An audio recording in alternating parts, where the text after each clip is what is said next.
Muy bien, pues buenas tardes a todos y les damos la bienvenida a este acto inaugural, a esta primera jornada que organiza la recién constituida sección de competencia del ICAM.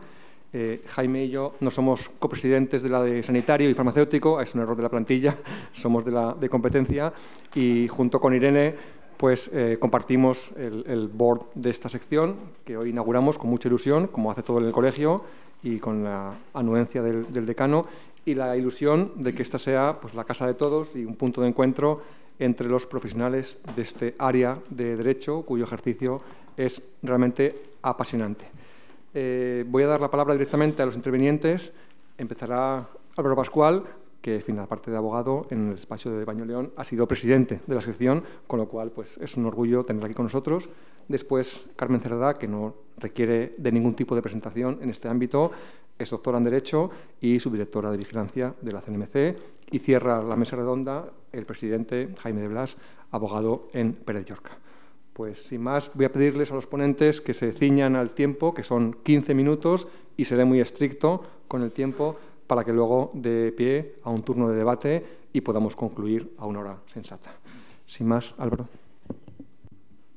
Muchas gracias, Fernando. La verdad es que no tengo ni reloj, pero bueno, tú ya me vas... Vale. Bueno, muchas gracias al colegio, a la sección y a los tres copresidentes por invitarme y hacerme dar el detalle, tener el detalle y hacerme el honor, si queréis, de invitarme para esta primera sesión. No me voy a enrollar mucho, vamos a entrar al tema directamente porque entiendo que tenemos poco tiempo, ¿no? Cada ponente. Entonces, a mí lo que me pidieron es que hablara un poco de las interacciones, si se quiere, entre la ley de contratos y las normas de defensa de la competencia en términos generales, los puentes que hay entre las distintas normas y cómo, para los abogados que nos dedicamos al derecho a la competencia, digamos que hay una ampliación de materia que viene de la propia ley de contratos del sector público, ¿no? Y yo creo que eso es muy interesante para nuestra práctica. Puede pasar un poco como el tema de los daños, que al final no se sabe muy bien si es que los daños por infracciones derivados de infracciones de derecho a la competencia, que no se sabe muy bien si eso se van a acabar dedicando a ello los abogados de competencia o los abogados procesalistas. Yo ahí tengo mis dudas. Con esta materia pues puede pasar algo parecido, ¿no? Voy a centrar mi intervención en 4 o 5 cuestiones específicas. Podríamos hablar de muchas otras cosas, más generalidades, pero voy a centrarme en 4 que creo que son las más relevantes a efectos prácticos o por interés, digamos, jurídico, ¿no? La primera, sin ir en más detalles, es la famosa prohibición de contratar. ¿Vale? Esta entelequia de la prohibición de contratar y su regulación en la ley de contratos, que es absolutamente inefable, porque la prohibición de contratar en la ley de contratos es de una redacción farragosísima y ha dado lugar a 1000 preguntas, posiblemente 1000. De esas 1000 preguntas yo me voy a centrar en 4 o 5 que creo que son las que tienen más interés, ¿no? La prohibición de contratar, como sabemos, está en el artículo 71.1b de la ley de contratos. Lo voy a leer en su formulación básica, que es la siguiente. No podrán contratar con el sector público las personas sancionadas con carácter firme por infracción grave en materia de defensa de la competencia. Es una consecuencia que se añade, si se quiere, a la consecuencia sancionadora propia de la LDC, ¿no? Y esto abre un montón, bueno, no es que lo abra la ley de contratos actual, ya se abrió con la reforma del texto de fundido, pero abre un montón de consecuencias, llamémoslas lesivas, no sé si sancionadoras o no, pero para los infractores de las normas de competencia. La primera cuestión que se ha planteado, que es una cuestión muy doctrinal, pero que tiene su implicación práctica, es si la prohibición de contratar es una sanción o es una mera medida limitativa o restrictiva de derecho, ¿no? Hay doctrina, alguna de la cual aquí está presente, que ha argumentado, y yo creo que con razón, que se aproxima o algunas facetas tiene de sanción, por lo menos, ¿eh? Y hay otra parte de la doctrina que considera que es una mera medida limitativa de derechos y a la que, por tanto, pues no se le aplica todo el régimen de garantías que tendrían las sanciones. Una postura intermedia, digamos, es que posiblemente tenga facetas de lo uno y de lo otro, e incluso que realmente la cuestión sea irrelevante, en la medida en que, aunque fuera una medida limitativa de derechos, siempre se le tendrán que aplicar determinadas garantías propias de este tipo de medida administrativa. Concretamente, se podría plantear, si se le aplica la prohibición de contratar, la prohibición de bis in idem, por ejemplo. Es decir, si fuera una sanción, si lo consideramos sanción, cabría plantearse si no hay bis in idem en el hecho de que ante una infracción del derecho a la competencia haya una sanción en la LDC y también esta sanción en la ley de contratos. Podría ser una cuestión a plantearse. Otra cuestión sería la de la retroactividad, bastante obvia. Es decir, pongamos el caso de un cártel que tuvo con inicio y fin antes de la entrada en vigor de la nueva ley de contratos en 2017, cabría imponer una prohibición de contratar a los miembros de ese cártel que hayan sido sancionados, suponiendo que la sanción ya fuera firme hoy. Yo entiendo que es posible, o sea, por lo menos es planteable que efectivamente se les pueda prohibir contratar si entendemos que no es una verdadera sanción, porque ahí no habría retroactividad, ¿vale? Lo que habría es una medida limitativa que se impone a posteriori, en la que no se aplica la prohibición de retroactividad de una norma penal. Otros problemas, por ejemplo, por aclarar eso, me planteo la analogía, por ejemplo, con que aquella persona que condenada por delitos sexuales se le prohíbe trabajar con menores, ¿vale? La cuestión que se puede plantear en ese supuesto es si fuera una norma sancionadora y aplicando el principio de irretroactividad de la norma, una persona que haya sido sancionada por un delito sexual en el pasado, no estando vigente esa norma, no se le podría aplicar esa prohibición de trabajar con menores y, sin embargo, esa solución nos parece posiblemente deficiente. Vale, esa es la cuestión. También plantea cuestiones interesantes el hecho de que sea sanción o no en aspectos de la legitimación activa en el contencioso. Imaginemos el supuesto de un licitador que insta del órgano administrativo correspondiente la exclusión de otro licitador por haber incurrido en una infracción de defensa de la competencia. La jurisprudencia tradicional del Tribunal Supremo en el ámbito contencioso es muy limitativa de la legitimación activa del denunciante por el mero hecho de serlo. Pero claro, parece lógico entender que existe un interés legítimo en que se excluya a otro licitador cuando está infringido la norma. Sin embargo, hay alguna sentencia del Supremo, yo he visto alguna de 2014, que parece entender que no, que la norma es sancionadora y, por tanto, el que insta la exclusión de ese licitador no tiene derecho, como tal denunciante, por ser una sanción, no tiene derecho o no tiene legitimación activa en el contencioso para exigir esa exclusión. O sea que, bueno, ese es un tema también debatible. Esto en cuanto a la distinción entre sanción o no y las consecuencias prácticas que puede tener, de las que he citado pues estas dos o tres. Otra cuestión que se ha planteado también bastante, la segunda que quiero abordar aquí, es la de qué infracciones en concreto en materia de defensa de la competencia son las que dan lugar a la prohibición de contratar.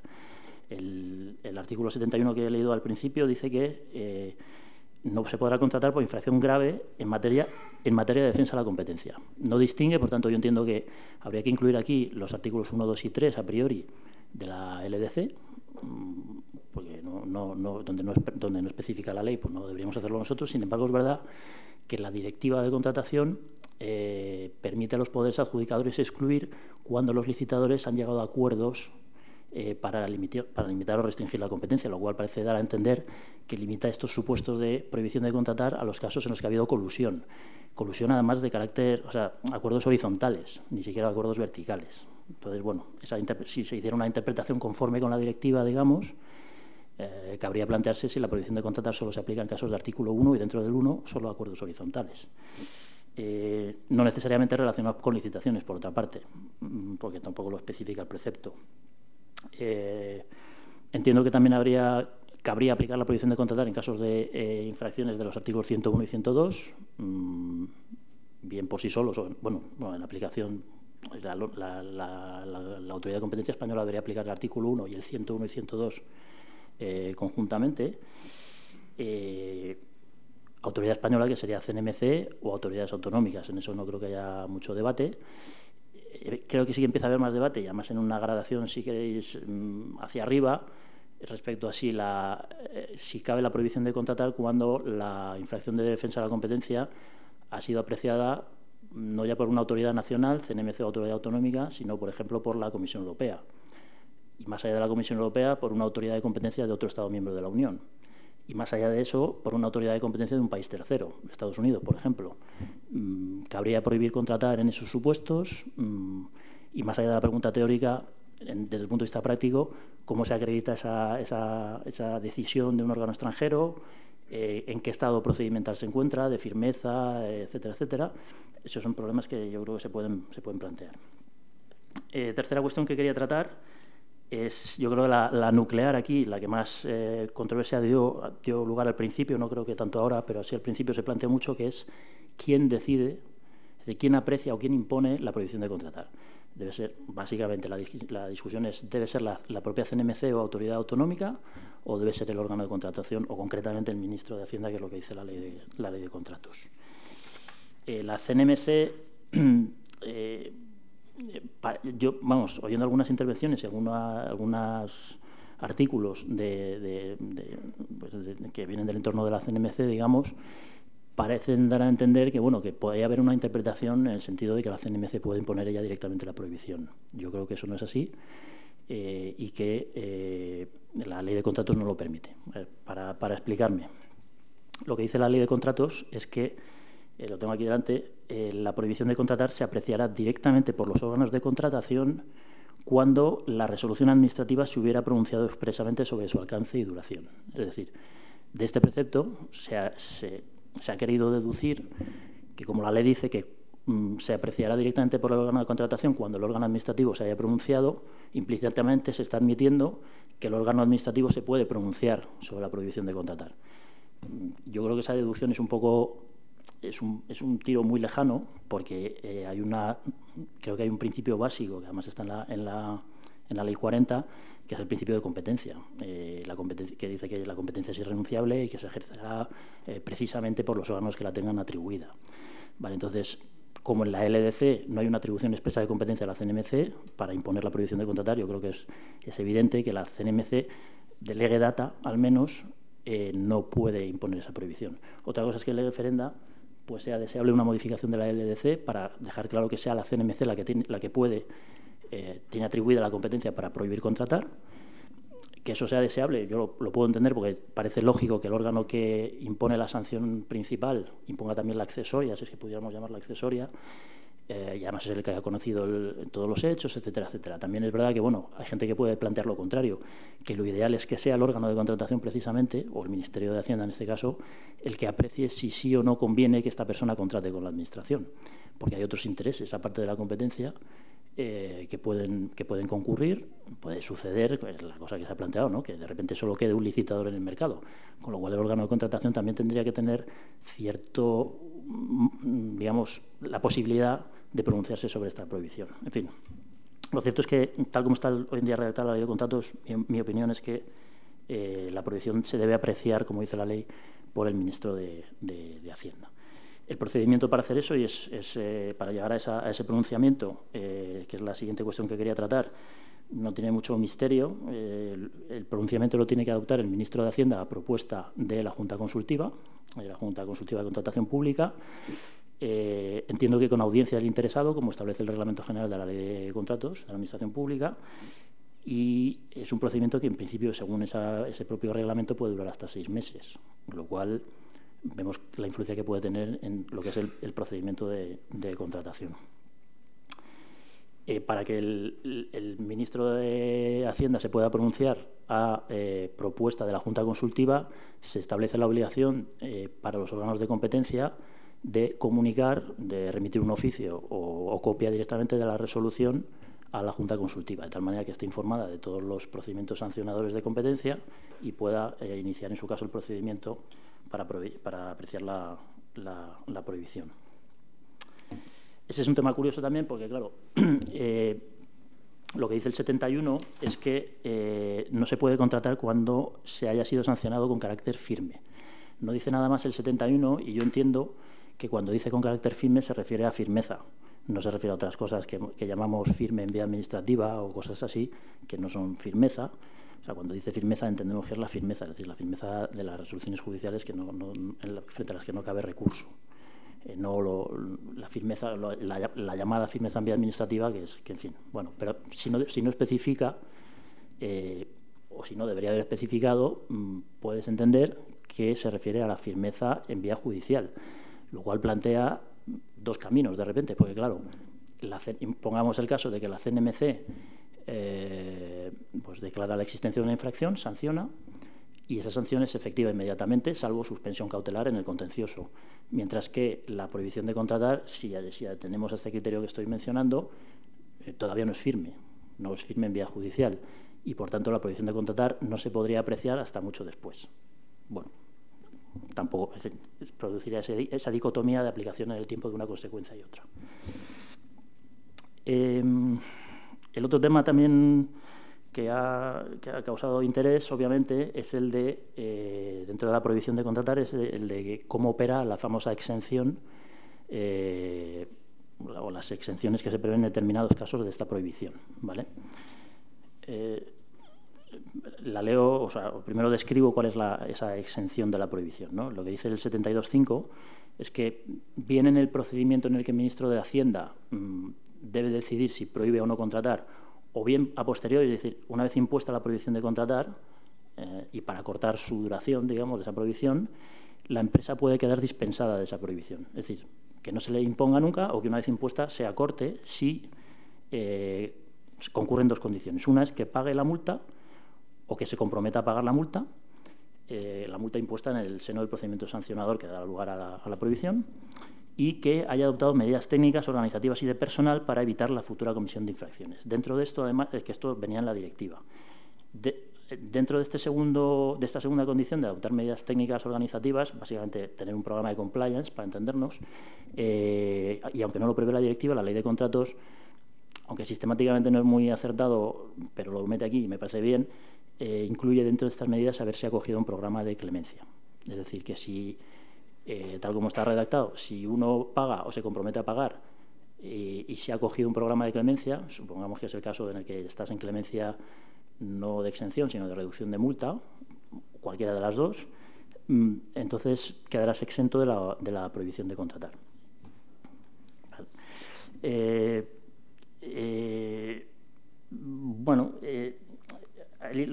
Ahí lo que sucede es que será muy fácil quedar exento de la prohibición de contratar, porque basta con pagar la sanción o comprometerse a pagarla, que es lo que tienes que hacer el contencioso si avalas, y será muy fácil también hacer un programita de compliance. Y con eso la ley prevé como consecuencia automática, porque dice que no procederá a imponer, pues quedarás exento de la prohibición. Esto respecto a la prohibición de contratar. Voy a dedicarle 2 minutos también al tema de la comunicación de indicios, que yo creo que es interesante. Hay toda una serie de preceptos en la ley de contratos que prevén que los órganos de contratación notifiquen, si se quiere, a la CNMC posibles indicios de colusión entre los licitadores en el supuesto específico de las UTEs, pero también en la fase de adjudicación a la vista de las ofertas, etcétera, ¿no? Eso plantea un problema enorme, porque la ley lo que prevé entonces es que la CNMC, ante esos indicios comunicados por el órgano de contratación, se pronuncie, dice la ley, tras un procedimiento sumarísimo. No sabemos ni qué es pronunciarse ni qué es un procedimiento sumarísimo. Procedimiento que, por cierto, se regula reglamentariamente. Habría que ver, en función de lo que se regula reglamentariamente, si la reserva de ley se cumple o no, pero bueno. Yo entiendo que, a ver, se puede plantear si ese pronunciamiento de la CNMC debe ser un mero informe, que además debería ser no vinculante, porque no se establece expresamente que lo sea, y dice, creo que está en la ley 39, que cuando no se dice nada el informe es no vinculante, o precisamente porque se ha querido decir y se ha dicho que hay un procedimiento, es aquello un verdadero procedimiento sancionador o parecido al sancionador, aunque abreviado. Si es así, se plantean problemas, porque claro, un sancionador abreviado habrá que ver cuál es, y cómo funciona. Es decir, si la CNMC aprecia que hay indicios, ha salido un informe de noviembre de la CNMC hace poquito, sobre el 150 precisamente, en el que parece entender, yo creo que con buen criterio, que cómo debe funcionar esto es de la siguiente manera. El órgano de contratación da noticias, si se quiere, que notifica a la CNMC o autoridad autonómica, en su caso, que hay unos indicios. La CNMC hace un análisis preliminar y, si observa indicios de infracción, lo debe comunicar, y en ese caso el órgano de contratación puede excluir. Y la CNMC lo que dice en ese informe es que eso se hará sin perjuicio de que decida o no iniciar un procedimiento sancionador normal de la LDC.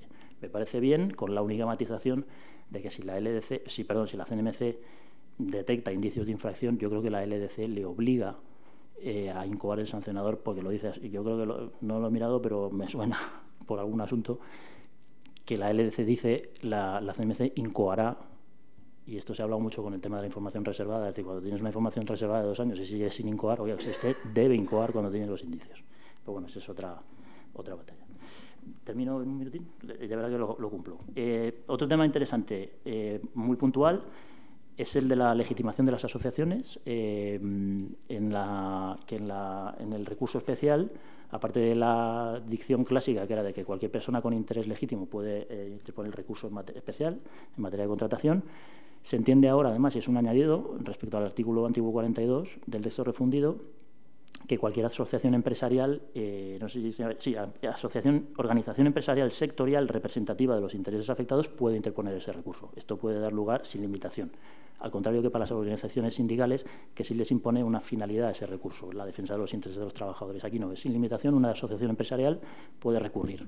Claro, esto puede dar lugar a un uso un poquito torticero de la cosa, aunque obviamente yo creo que no quedaría en todo caso amparado por el artículo 4 de la ley. Es decir, no creo que una asociación empresarial se dedicara a boicotear a determinadas empresas vía recurso especial y luego alegara que es que eso se lo permite el artículo 4. ¿Vale? Yo creo que eso está claro. Y por último, ya termino, un apéndice, digamos, entre la Ley de Defensa de la Competencia y la Ley de Contratos, que es la Ley de Garantía de Unidad de Mercado. Con base en esa norma, la CNMC, al menos de lo que yo he podido repasar, ha recurrido ya en 2 ocasiones pliegos, ¿vale? Por considerar que esos pliegos pues, incluían condiciones no justificadas, discriminatorias, etc. Entonces, ha interpuesto directamente el recurso del artículo 27 de la Ley de Garantía de Unidad de Mercado. Esa también es otra vía, ya iniciada en su momento por la autoridad vasca, que no sé si llegó a impugnar pliegos, pero sí que estaba muy activa impugnando adjudicaciones de contratos, no sé si pliegos, pero desde luego la CNMC ha impugnado directamente ya pliegos que ha considerado pues, discriminatorios, no necesarios, etcétera, etcétera. Y yo con eso termino. Muchas gracias, Álvaro. Ay, sí, por favor. Gracias. Bueno, en primer lugar, muchísimas gracias por la invitación a Irene, que fue la persona de contacto con nosotros, a toda la sección y al Colegio de Abogados, por supuesto. Es un placer para mí estar esta tarde con todos vosotros. Yo, como única representante en esta mesa de la Autoridad de Competencia, sí que me voy a focalizar en los siguientes minutos en exponer lo que viene siendo, y yo creo que todos somos conscientes, lo que viene siendo una de las políticas o líneas de actuación prioritarias de la Autoridad de Competencia y que precisamente tiene que ver con las infracciones de competencia, con las prácticas anticompetitivas en el ámbito de la contratación pública y más específicamente la manipulación fraudulenta de las licitaciones públicas o lo que en su acepción anglosajona se conoce con el término de bid rigging. Yo siempre que hablo de bid rigging empiezo diciendo que este es un sector en el que se manifiesta muy claramente tanto la importante como la difícil tarea que llevamos a cabo, no solamente la Autoridad Española de Competencia, sino todas las autoridades de competencia. La importante tarea porque todos sabemos ya los beneficios de la competencia, que es sin competencia no hay eficiencia, es lo que nos posibilita tener mejores bienes a mejores productos a mejores precios, pero por supuesto eso solamente se consigue si realmente las empresas compiten.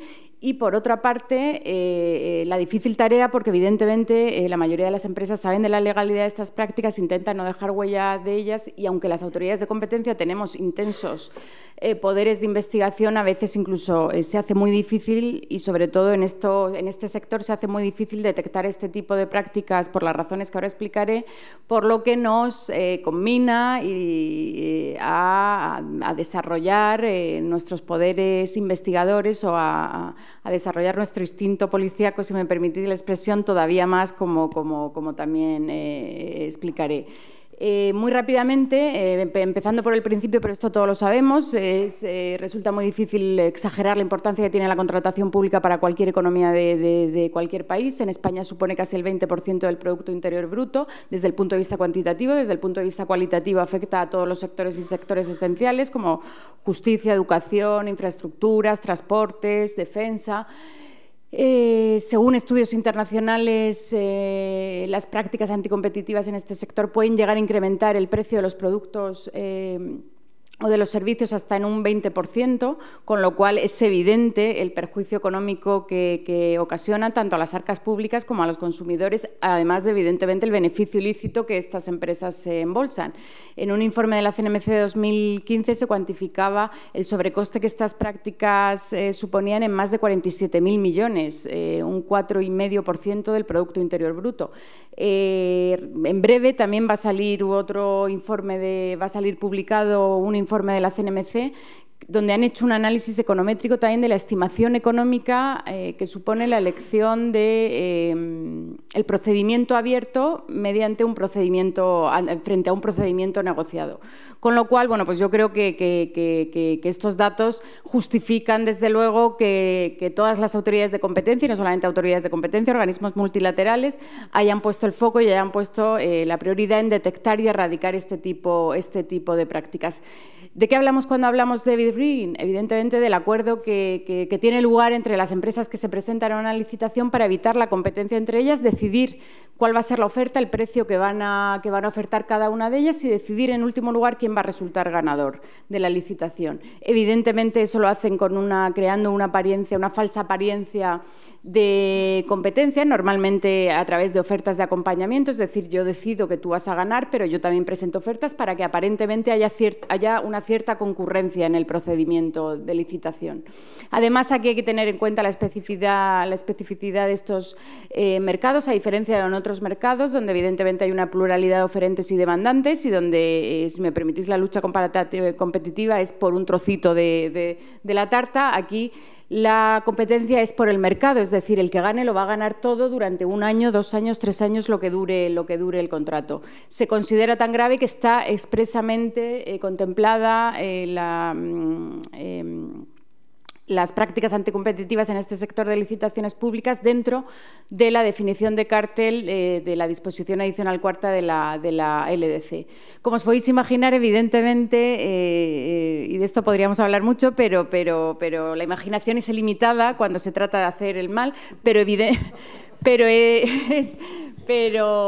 nuestra experiencia, es verdad que en este sector las empresas utilizan una serie de estrategias por lo que se refiere a las licitaciones públicas, como he dicho, ofertas de cobertura, ofertas de resguardo, ofertas complementarias, es decir, yo decido quién va a resultar el ganador, pero los demás también presentan ofertas que sé que van a ser económicamente más altas y que por tanto no van a resultar elegidas. También se pueden poner de acuerdo en determinadas licitaciones alguien no se presente o retire la oferta presentada, establecer ganar por turnos, hacer repartos de mercado, es decir, yo me presento a las licitaciones en este mercado en la zona de Levante y tú en la zona de Madrid o de Centro, o me presento a uno a estos lotes y tú a estos lotes. Y luego también, aunque de eso hablará más profundamente Jaime, también es una estrategia que se utiliza también como reparto de mercado el establecer alianzas o consorcios normalmente mediante la utilización injustificada de UTIs. Evidentemente estas estrategias que he contado muy rápidamente no son excluyentes. Yo puedo hacer un reparto de mercado y solicitar que alguien que haga una oferta de cobertura a las empresas que no van a ganar.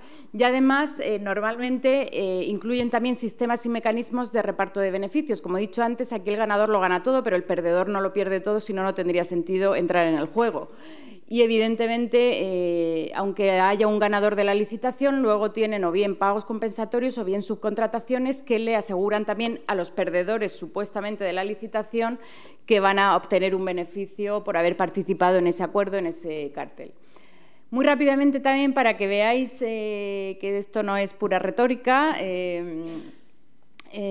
os voy a contar algunos de los casos que últimamente han sido sancionados por la Comisión Nacional de los Mercados y la Competencia. El primero de ellos, la verdad, no es tan reciente, muchos de vosotros lo conoceréis, es de 2013, pero es verdad que yo siempre lo cuento porque es bastante simbólico, bastante icónico. Es el expediente de sobres de papel. La CNMC sancionó en 2013.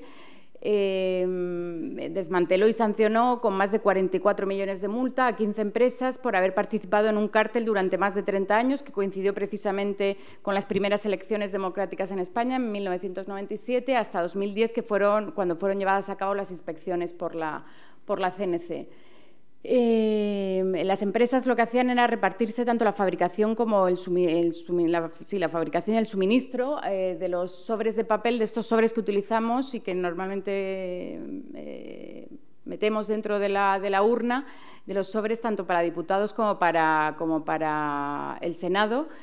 Normalmente de las elecciones que convocaba, de las licitaciones que convocaba el Ministerio del Interior, pero también organismos autonómicos. Se repartieron más de 30 elecciones, tanto europeas, nacionales, municipales, autonómicas. Este cártel es verdad que he dicho que empezó en 1977, pero se consolidó bastante en 1981 con la creación de Hispapel, una empresa que en principio tenía como objeto social la exportación de sobres, pero que luego se vio que era el centro de todo el cártel, porque además los porcentajes que cada una ganaban estaban relacionados con la participación accionarial que tenía cada empresa en esa sociedad. Normalmente aquí ganaba la licitación una empresa y luego se hacían subcontrataciones y pagos compensatorios a las demás empresas. Cuando hablaban del cártel, las empresas hablaban de puchero común. Llegó un momento en el que estaba tan establecido que los directivos tenían teléfonos móviles solamente para hablar de cuestiones del cártel, y lo traigo a colación sobre todo porque ya es un expediente que ha sido confirmado por la Audiencia Nacional con carácter firme. Luego, otro ejemplo es el de transporte balear de viajeros. También la CNMC ha sancionado a 35 o 36 empresas dedicadas al transporte por repartirse las rutas escolares de las licitaciones organizadas por el Gobierno balear. Hubo un momento desde 2004 hasta 2017, que fue cuando fueron sancionadas.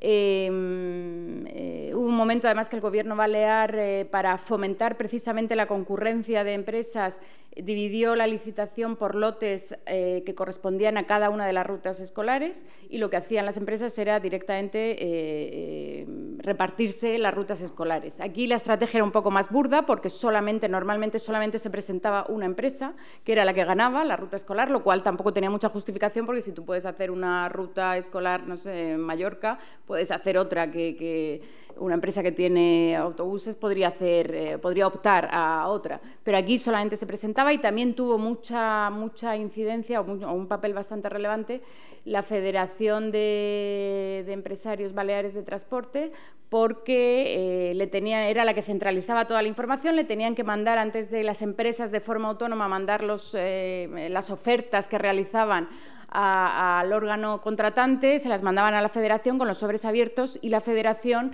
era la que confirmaba que la oferta presentada era acorde con lo que habían acordado anteriormente. Y en muchas ocasiones era el propio asesor jurídico, el administrativo de la Federación, la que presentaba los sobres ya al organismo contratante en nombre de varias empresas. Luego, ya en 2018, yo creo que estos han sido dos de los últimos casos que han sido sancionados por la CNMC este año, el de agencias de medios, en el que también se han sancionado a 5 empresas por los intercambios de información realizados entre empresas dedicadas a la intermediación publicitaria, es decir, aquellos que compran espacios publicitarios para las campañas publicitarias que lleva a cabo la administración pública. En este caso, la peculiaridad que se daba era que se daba en el marco de un acuerdo marco, valga la redundancia, es decir, en un acuerdo marco donde ya estaban designadas las 5 empresas que podían competir, y donde además estaban acordados los precios máximos, con lo cual en un ámbito, y la verdad donde ya la competencia estaba bastante restringida, pues se ha acreditado que las empresas, para cada una de las licitaciones que daba lugar luego ese acuerdo marco, intercambiaban información sobre las ofertas que a cada una de ellas iba a presentar. Además, tenían la obligación de presentarse a todas, por estar en ese acuerdo marco, la obligación de presentarse a todas las licitaciones, y se pudo acreditar que alguna empresa no se presentaba o presentaba ofertas económica o técnicamente y manifiestamente inválidas. En este caso, también como dato a puntualizar, es que se ha sancionado también a un cooperador necesario, no a una empresa que no estaba dentro de ese acuerdo marco, pero que evidentemente se ha acreditado que era a través de la cual se canalizaban todos los intercambios de información.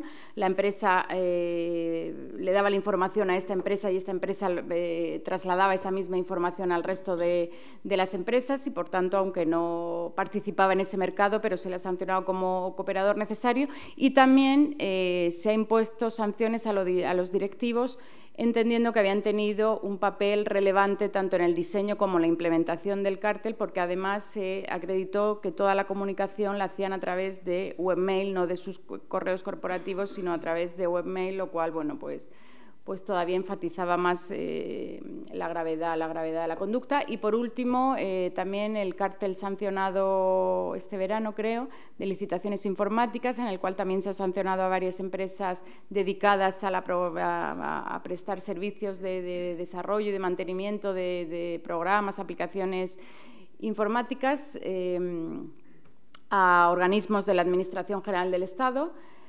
En este caso, la particularidad, y aunque a lo mejor también lo toca Jaime en su exposición, pero en este caso la particularidad que se presenta es que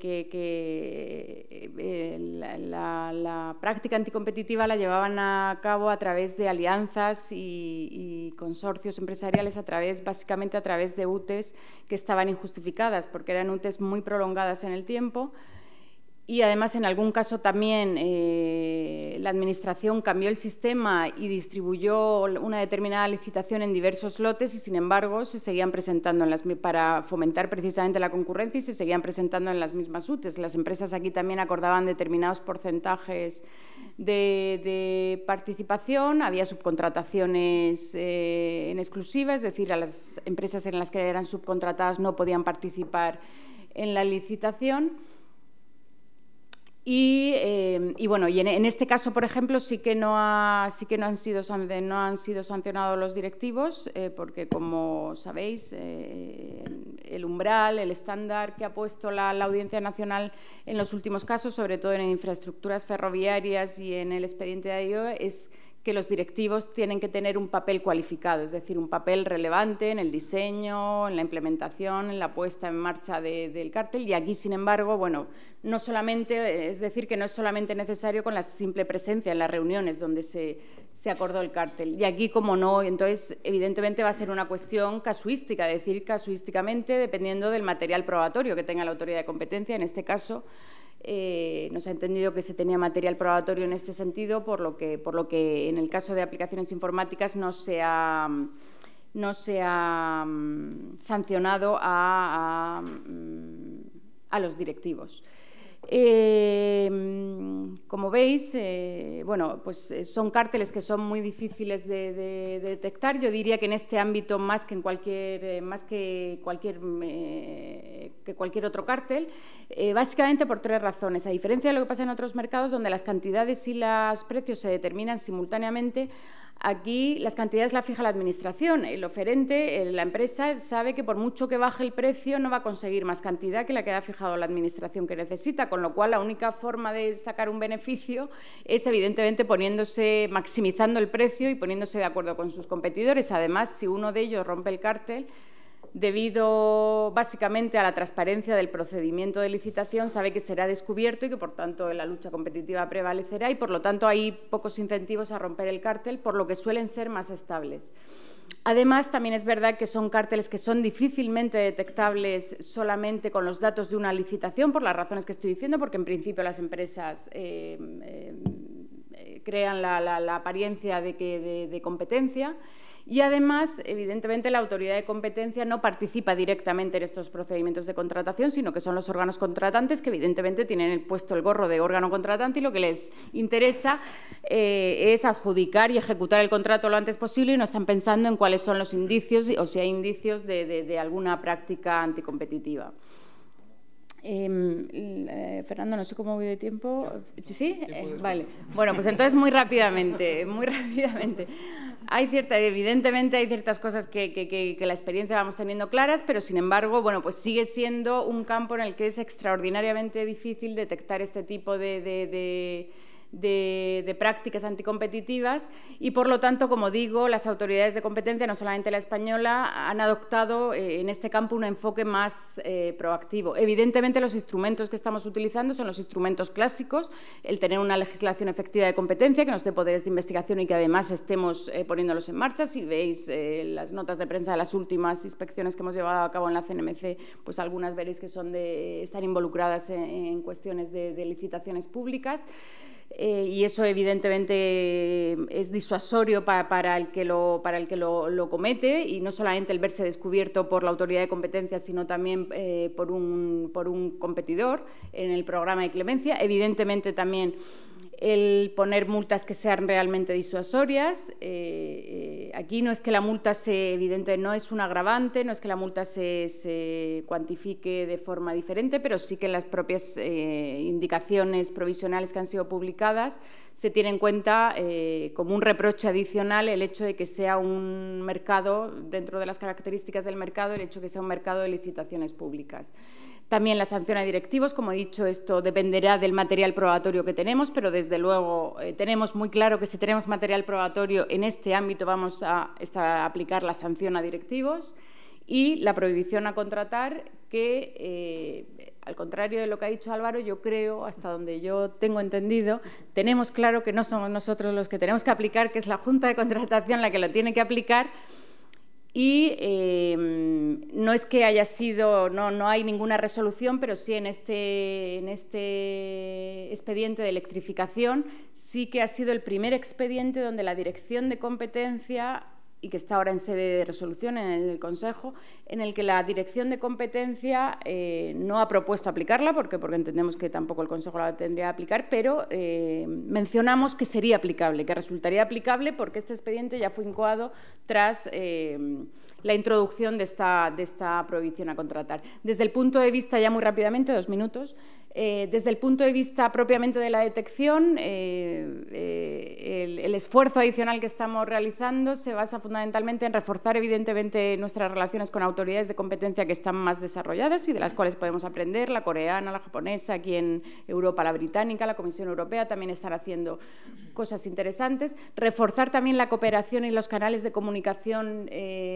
con organismos de contratación y con la Fiscalía Anticorrupción. Como he dicho, los órganos de contratación son los mejor posicionados, evidentemente, para detectar estos indicios, pero normalmente ellos tienen el gorro puesto de organismo de contratación y para ellos es muy fácil detectar un indicio y ponerlo, desde luego, en nuestra comunicación, ponerlo en nuestro conocimiento, y entonces estamos haciendo una labor informativa, llevando a cabo charlas en organismos de contratación, tanto de la Administración General del Estado como de la Administración Autonómica, intentando informarles y aclarándoles cuáles son los indicios. Luego también tenemos acceso a los datos de la plataforma de contratación del Estado, y ya la unidad de inteligencia económica que el presidente anunció el año pasado y que ya está en marcha está aplicando herramientas de screening y de data mining, es decir, filtrados de acuerdo con indicadores cuantitativos sobre toda esa información que pueda detectar indicios o patrones sospechosos de comportamiento. Y por último, y aquí ya sí que me pongo yo también el gorro de subdirectora de vigilancia, también hemos priorizado la importancia de la vigilancia de estos mercados una vez que hay resolución. La vigilancia no solamente se trata de cobrar la multa, sino de que realmente se cese en la conducta. Y además de ver qué es lo que ha pasado en estos mercados. No lo he comentado, pero en el de sobres de papel sí que hemos conseguido demostrar que si durante todo el cártel las bajas que hacían las empresas eran del 1, como mucho, al 5%, después de nuestras inspecciones las bajas que están haciendo algunas de ellas, las mismas empresas en esos mercados, son del 20, del 30 o del 40%, con lo cual el ahorro para la Administración es importante. Y entonces, bueno, simplemente señalaros que queremos también focalizar la vigilancia en estos mercados para ver si las empresas realmente han cesado en la práctica y ver realmente qué es lo que ha pasado después de nuestras intervenciones. Y yo, por mi parte, eso era todo. Simplemente, bueno, aquí simplemente os he puesto, por si queréis poner en conocimiento de la CNMC de algún medio de forma totalmente confidencial, el conocimiento que tengáis de alguna de estas prácticas, y simplemente, bueno, simplemente eso, deciros que sea donde desempeñéis vuestro desempeño profesional, ya seáis como asesores de empresas denunciantes, de empresas denunciadas en organismos públicos, que tengáis en cuenta realmente el perjuicio económico que causan estas prácticas, y además que nos causan a todos y en una doble vertiente, como contribuyentes y como consumidores. Muchísimas gracias por vuestra atención. Y perdonar, no sé si me he pasado mucho. Muchas gracias, Carmen, por el esfuerzo, y también, y sinceramente, gracias por la autoridad con la que has hablado y por hablar desde la autoridad, que en ese sentido pues agradecemos también aquí tener de primera mano experiencias y vivencias y, por supuesto, el punto de vista, dado que, en fin, en la sala pues hay muchos clientes vuestros habituales y por tanto, pues precisamente este debate y esta puesta en común tan directa, tan franca y tan bien explicada, sin duda ayuda, y para esto está en parte también la sección y sus actividades. Bien, y para cerrar, pues es para mí un honor, junto con Irene, dar la palabra a nuestro presidente, que cierra el turno de intervenciones. Jaime. Bueno, gracias, Fernando. Gracias también a Álvaro y a Carmen por venir. Gracias a todos también, porque sé que además coincidía con la presentación del libro de sectores regulados en la CNMC, especialmente a Carmen. Yo voy a intentar ser breve para que luego haya turno para preguntas. Voy a hablar sobre un tema particular, que es el tema de las UTEs, como ha adelantado Carmen. Bueno, básicamente, muy brevemente expondré un poco el concepto de UTE, luego hablaré de las implicaciones que tienen las UTEs desde el punto de vista del derecho a la competencia, entraré luego en los elementos de análisis que han considerado tanto las autoridades de competencia como los tribunales a la hora de valorar estas figuras. Luego me detendré brevemente en la exención del artículo 1.3 y 101.3 y luego expondré mis conclusiones. Bueno, pues entrando en materia, una UTE, como su propio nombre indica, es una agrupación o una asociación de dos o más empresas que se asocian para llevar a cabo un objeto concreto, para desarrollar un proyecto, realizar una obra determinada con una duración determinada, que será la que corresponda para la realización de ese objeto. Bueno, lo que voy a decir aquí respecto a las UTEs aplicaría a cualquier otro tipo de agrupación, véase agrupaciones de interés económico o consorcios y demás. Las UTEs son una figura muy utilizada en la práctica a la hora de acudir a licitaciones públicas, seguramente debido a las características del tejido empresarial español, que está formado principalmente por pymes, que la única manera que tienen de acceder a las licitaciones o de acudir a las licitaciones y, por lo tanto, de acceder al mercado es a través de este tipo de asociaciones. Y es una figura expresamente regulada en la normativa, entre ellos en el artículo 69 de la Ley de Contratos del Sector Público, como ha dicho Álvaro, que se refiere a las uniones entre empresarios. Respecto a las implicaciones desde el punto de vista de competencia, bueno, el punto de partida, como no podía ser de otra forma y como es evidente, es que las UTEs no son restrictivas per se, no son acuerdos que por sí mismos restrinjan la competencia, así se ha establecido en numerosas ocasiones, tanto por las autoridades de competencia como por los tribunales. A título ilustrativo, en el expediente de residuos, claramente, bueno, la CNMC expuso que la creación de una UTE no constituye un acuerdo anticompetitivo, restrictivo per se, o en residuos sanitarios la Audiencia Nacional fue un poco más allá y dijo que la mera creación de una UTE para participar en un concurso público no es un acuerdo contrario a la competencia, es decir, no es un acuerdo anticompetitivo por sí mismo, ya que son figuras admitidas por la legislación, como decía, entre otros, en el artículo 69. No obstante, aunque el principio o el punto de partida sea que no son restrictivas per se, al tratarse de acuerdos que pueden tener lugar entre competidores, evidentemente hay que tener un especial cuidado.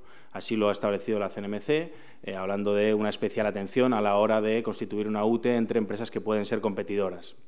Las autoridades de competencia, en este sentido, han intensificado, como decía Carmen, su labor en la investigación y en la detección de prácticas anticompetitivas en el marco de licitaciones públicas y, en particular, en la utilización fraudulenta de las figuras de las UTEs para infringir la competencia. Entrando en los elementos de análisis que han realizado las autoridades en los distintos asuntos que ahora iré explicando, creo que hay que hacerse dos preguntas iniciales básicas. La primera es si el acuerdo de UTE forma parte de un acuerdo más amplio con carácter o con la finalidad de restringir la competencia. Si la respuesta es afirmativa, si sí forma parte de un acuerdo más amplio, la UTE no es más que un medio o una herramienta, un instrumento para implementar o ejecutar ese acuerdo.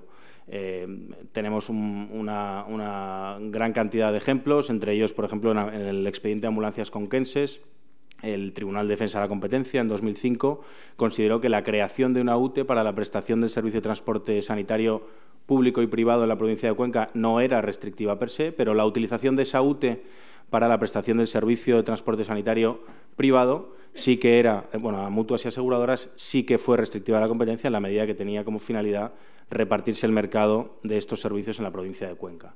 También en el expediente de residuos, en 2015, la CNMC estableció que la creación de una UTE entre dos competidores potenciales no es restrictiva per se, pero sí que cuestionó la utilización de esa UTE para que estos dos competidores potenciales evitaran competir entre ellos en la licitación.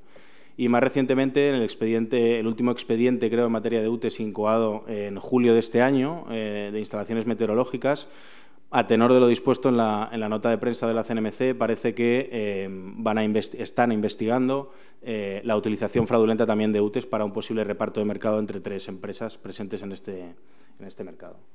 Si la respuesta, por contra, es negativa, si no forma parte de un acuerdo más amplio, pues habrá que ir al análisis casuístico de la capacidad técnica y financiera de las empresas que se han asociado en la forma de UTE y del contexto en el que se ha producido dicha asociación.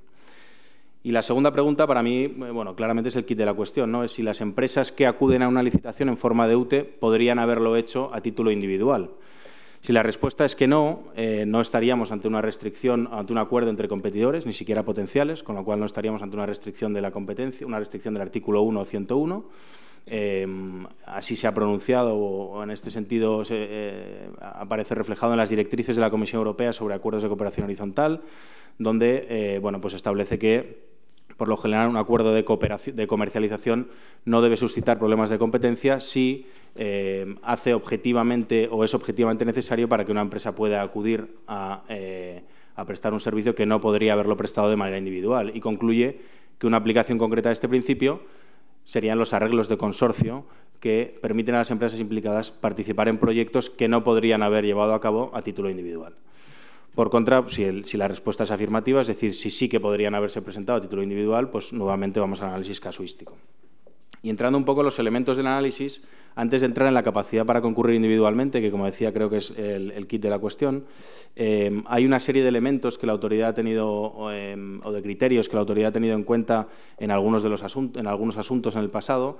A mí me parece que el más relevante seguramente sea la solicitud expresa del licitador de concurrir en forma de UTE. Este criterio fue seguido por la autoridad en el expediente de terapias domiciliarias respiratorias, donde era evidente que el INSALUD, cuando convocó la licitación o el concurso para la prestación de este servicio en la Comunidad de Madrid, quería que el servicio fuera prestado en todo el territorio de la Comunidad de Madrid y por 2 o más empresas. Este fue un criterio determinante para la autoridad. También el asunto de la FARS, en el 2011, la antigua CNC consideró que la empresa adjudicataria de la obra para la que la FARS o la UTE de la FARS suministraba hormigón, que exigiera que se concurrieran en forma de UTE, entre ellos la FARS, fue uno de los criterios, como luego veremos, considerado por la autoridad para concluir que sí que se daban los elementos del artículo 1.3 de la Ley de Defensa de la Competencia. Y entrando un poco en el kit de la cuestión, en el grueso, la capacidad para concurrir individualmente. Bueno, la imposibilidad de concurrir individualmente puede deberse a factores de diversa naturaleza, puede deberse a factores técnicos, ya sea carecer de la habilitación por parte del personal, no tener la experiencia previa exigida por la Administración o no tener la condición de contratista del Estado. También puede deberse a requisitos económicos o financieros, de solvencia, de garantías, de riesgos, incluso de no disponer de los activos materiales o inmateriales o humanos requeridos, maquinaria, vehículos, etcétera. Hay una serie de indicios que aparecen, en cierto modo, recogidos en la guía publicada por la CNC en 2011 sobre contratación pública y competencia, que a la hora de analizar si una empresa que concurrió en UTE pudo hacerlo a título individual. La primera o el primer indicio sería que esa empresa o esas empresas hubieran en el pasado concurrido a título individual. Esto sucedió en Hormigones de Asturias, en una decisión, la resolución de la CNMC de 2017, en la que la CNMC expone claramente que le resulta sorprendente que para la construcción del Hospital Universitario Central de Asturias fuera necesaria o fuera suficiente la participación de una sola empresa para el suministro de hormigón y a partir de 2007 cambiaran de tal forma las circunstancias que fuera necesaria una UTE formada por al menos 8 empresas, la que se llamaba UTE Hospital. En segundo lugar, que las empresas tengan capacidad financiera suficiente. Esto sucedió en el expediente o los 2 expedientes de agencias de viajes, donde bueno, pues el propio devenir de los acontecimientos, en el que en un primer momento había 4 empresas implicadas y en momento posterior 2 de ellas cayeron en concurso de acreedores. El propio devenir de los acontecimientos demostró que el servicio, una vez que cayeron estas 2 empresas, siguió prestándose de manera exactamente igual que se venía prestando con las 4 empresas presentes, con lo cual parece evidente que las empresas tenían capacidad suficiente, tanto formal como materialmente, de prestar el servicio individualmente. Y también en el expediente de infraestructuras ferroviarias. Aquí resulta llamativo que el criterio utilizado por la CNMC para considerar que las empresas tenían capacidad financiera o económica suficiente sea únicamente la facturación, su volumen de negocios.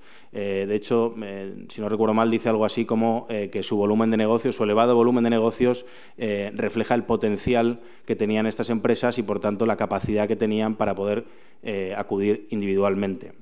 A mí, a mi juicio, me parece un criterio que quizás desde el punto de vista económico no sea lo más riguroso, lo más exhaustivo. Aquí creo que un poco en línea con lo que ha dicho la Audiencia Nacional en febrero de este año, en un recurso interpuesto por CESPA, el expediente de residuos, creo que un informe pericial, un informe económico de expertos económicos quizás sería más conveniente, y parece ser que esta es un poco también la línea que está siguiendo la CNMC, porque bueno, recientemente, a finales de septiembre de este año, ha publicado la guía para la presentación de informes económicos en la Dirección de Competencia, con lo cual parece que pueden ir por ahí un poco los tiros. En tercer lugar, que las empresas, que se trate de que las empresas que concurrieran en UTE fueran empresas líderes en el sector o que ocuparan todo el sector, como sucedió en infraestructuras ferroviarias, donde ocupaban todo el sector de los desvíos ferroviarios. Y, en último lugar, que empresas de menor envergadura se hubieran presentado a título individual, como sucedió en agencias de viajes. Bien, pues una vez expuestos los elementos de análisis, me quiero detener brevemente en la exención del artículo 1.3 y 101.3, cuando, como consecuencia del análisis, se puede concluir que la UTE puede ser un acuerdo anticompetitivo. Evidentemente, las empresas que alegan que se pueden cumplir los requisitos de los apartados 3 del artículo 1 y 101 son quienes tienen que probar que efectivamente se cumplían esas condiciones. Esta posibilidad fue expresamente admitida por la CNMC, bueno, por el Tribunal de Defensa de la Competencia y por la CNMC en los asuntos de agencias de viajes y de residuos, respectivamente, y fue expresamente aplicada en el expediente de Lafarge, al que antes me refería. En el expediente de Lafarge, este expediente se archivó y se consideró que sí que se cumplían estos requisitos, básicamente con cinco puntos. En primer lugar, que la UTE tenía un objeto concreto y una duración determinada. En segundo lugar, la incapacidad de las empresas que formaban la UTE para poder hacer frente a los suministros de hormigón requeridos por la adjudicataria de la obra. En tercer lugar, también por la imposibilidad de hacer frente a las demandas adicionales de hormigón.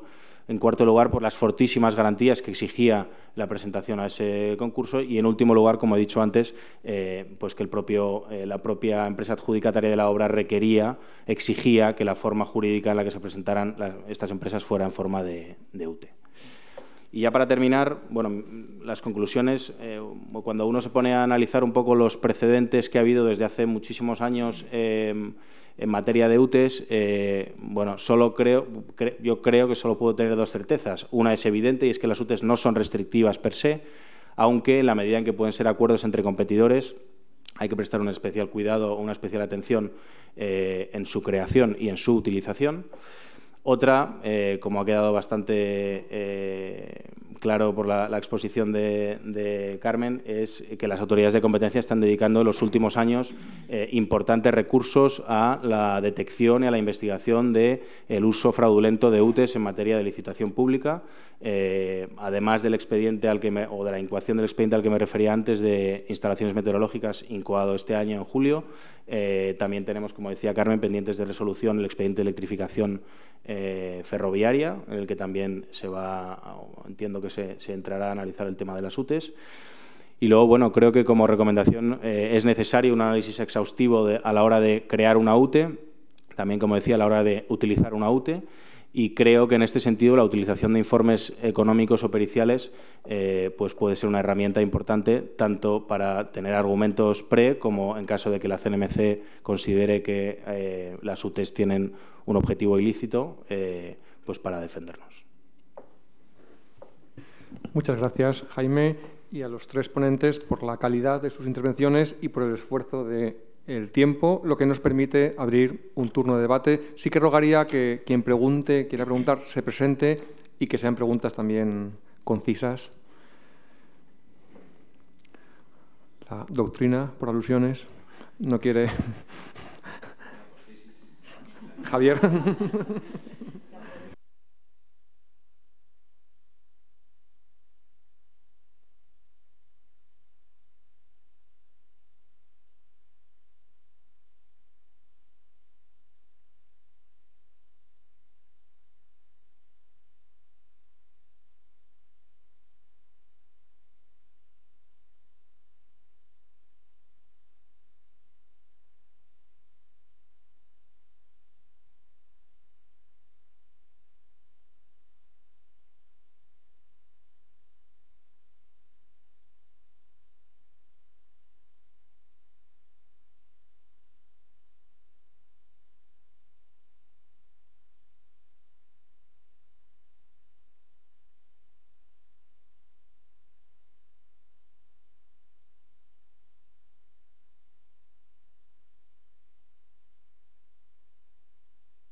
Sí, una vez entrada en vigor la Ley 40/2015.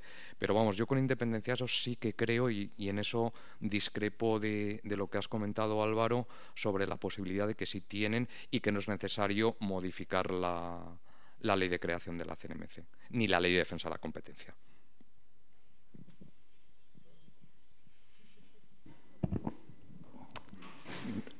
En fin, no, pues es que no tengo, en fin, ante un catedrático de Derecho Administrativo poco tengo yo que decir.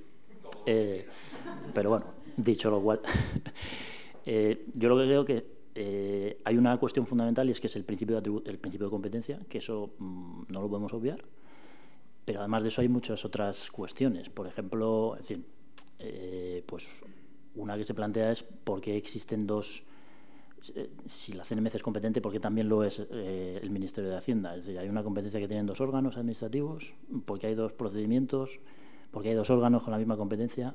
Tiene sentido sistemáticamente que la CNMC tenga una competencia derivada de una ley que no es de su sector del ordenamiento. Puede ser, o sea, por poder todo puede ser, pero no es muy limpio tampoco. En fin, hay para mí el criterio fundamental es el de atribución de competencia, que tiene que ser expreso, sobre todo en una materia que es aflictiva. A partir de ahí, lo demás son argumentos adicionales, pero están esos además, ¿no? Pero desde luego para mí el fundamental es que no hay ninguna ley que diga la CNMC puede imponer estas sanciones, que lo dice la LDC, y además, como sanción accesoria o lo que sea, prohibir contratar. No lo pone. Y esa es la discusión. Muchas gracias. Había una pregunta ahí. Sí, mi nombre es Rosario Calvo. Mi planteamiento, o lo que quiero traer a colación en este caso, es las relaciones entre el derecho de la competencia o principio de libertad de competencia y la inclusión de criterios ambientales en la nueva ley de contratación del sector público.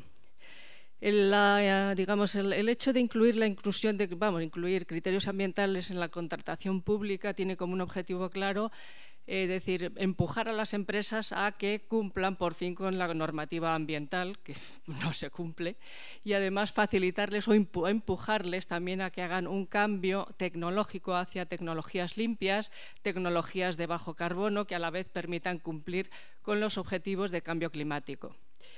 Entonces, es decir, los criterios ambientales se configuran como un criterio de exclusión, bien que, es decir, aquellas empresas que no cumplen con la normativa ambiental no pueden acceder a la contratación pública, o bien como una serie de criterios vinculados al objeto del contrato, que la ley habla de la tenencia de determinados sistemas de gestión medioambiental, como el EMAS, ISO 14.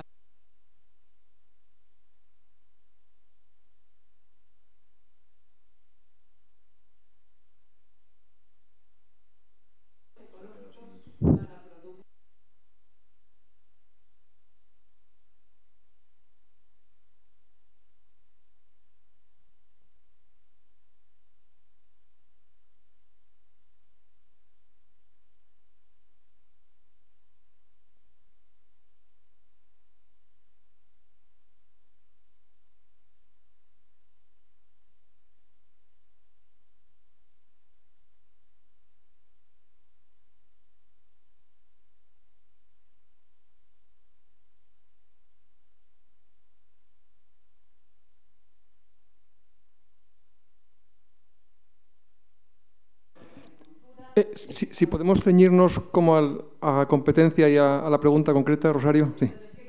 Sí.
brevemente. Yo creo que efectivamente eso es así, esa discusión está.